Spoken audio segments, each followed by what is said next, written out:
Čia dabar norėsiu pademonstruoti, kaip išrašyti faktūrą. Visų pirma, aišku, prisijungiam prie vartotojo. Ir tada yra toks logv faktūra. Čia mes pasirenkam klientą, pavyzdžiui, Big Herdal. Ir lokalius var ref dėlis ref ir nurodoms objektą pavadinimus. Už kadro ta faktūra yra siunčiama ir nurodome ir datą, iki kada ta faktūra turi būti apmokėta, sutarta data. Ir čia mes toliau registruojam savo paslaugas arba darbus, kad tai buvo suteikti. Tai įrašom skaičius, pavyzdžiui, 7 valandas ir pradėjom rašyti kažkokią tai paslaugą, automatiškai mums išmet pilną pavadinimą. Prekės arba skardininko darba. Toliau sekundes irgi dalys, turėjom 9 valandas. Talk taking, stogo dangos dengiams ir taip pat dar buvo 5 valandas Müller Arbeit. Müller Arbeit mes turėjom pas mūsų produktų registrą kaip timepris ir fastpris, tai šiuo atveju 5 valandas ir naudojam timepris. Nes čia elementariausiai vyksta daugybė 5 valandas, dauginamas iš, tarkim, valandos, kiek už valandą prašom ir yra bendra suma. Dabar mes turim dar pridėti medžiagas, bet nebėra laisvų eilučių, tai tada spaudam leikti liniją. Ir tada, jeigu turim medžiagas, kur yra bendra suma, spaudam į netoką. Ir materialė, iš karto užsirašym.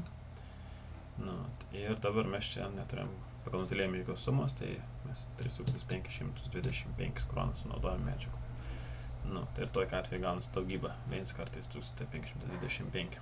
Jeigu pažiūrėk kažkoks tai medžiagas naudojamas, tarkim, ten nori detalizuoti faktūrų, tarkim, ten plytų skaičius ar medienos metrų skaičius, tai automatiškai čia rašoms yra skaičius ir produktą vienetą kainą ir automatiškai čia vyks daugybė, kur rodo kainas su PVM ir be PVM. Dabar kas dėl PVM, tai PVM mes nurodom tada, kada mes registruojam naują produktą ir su buhalteriu patartina pasitarti, dažniausiai būna 25%, bet būna medžiagų arba darbų, kur būna kitoks PVM procentas, tai tiesiog reikia tiksliai žinoti, kada rašia PVM procentą. Taip pat irgi svarbu atsiminti, kad jeigu yra pati pradžia ir nėra dar pasiekta apyvartos 50 000 ir įmonė nėra registruota PVM registre, tai tokiu atveju faktūras yra siunčiamas su nuliniu PVM, bet kokiu atveju.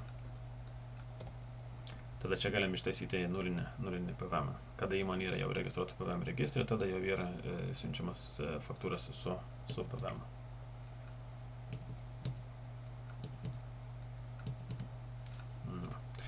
Ir kada jau viską surašym, ko mes turėjom surašyti, dar mes galim lokaliai, tarkim, pridėti čia papildomą sakinį kokį nors, jeigu kas yra svarbu, tarkim, vis faktūra ikke betales innen forfall og renter 9%.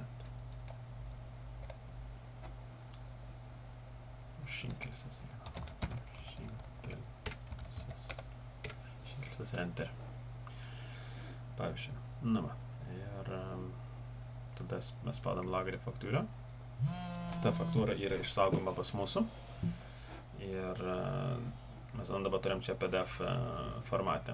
Bet kad išsiųsti savo klientą, mes tada spaudam last need. Ir mes tada išsaugom kažkur tai kažkam katalogį kompiuterio. Tai paskui tiesiog reikia atsidaryti elektroninį paštą klientą savo ir išsiųsti elektroniniu paštu. Jeigu norim pasižiūrėti, kaip ta faktūra atrodo, mes galime atsidaryti iš to katalogo, kur išsaugojom. Ir čia matom, kaip ta faktūra atrodo. Tai čia mūsų įmonės duomenys yra, čia faktūros duomenys yra, kada išrašyta, iki kada reikia apmokėti. Ir taip pat čia yra klientų duomenys.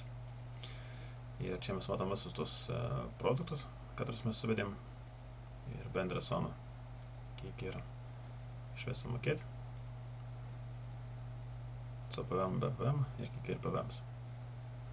Ir čia žemiau yra bank šyru, tas vadinamas, arba pagal bank šyru padaryta mokėjimo informacija. Tas bank šyru, realiai, tarkim, bank šyru dabar yra labai retai naudojams ir tiesiog tas yra dalykas pritaikytas elektroniniam mokėjimui per internetinį bankininkystę. Tai kas čia svarbiausia yra, teisingas sąskaitos numeris ir suma. Ir taip pat gavės. Tai tokia būtų sąskaita.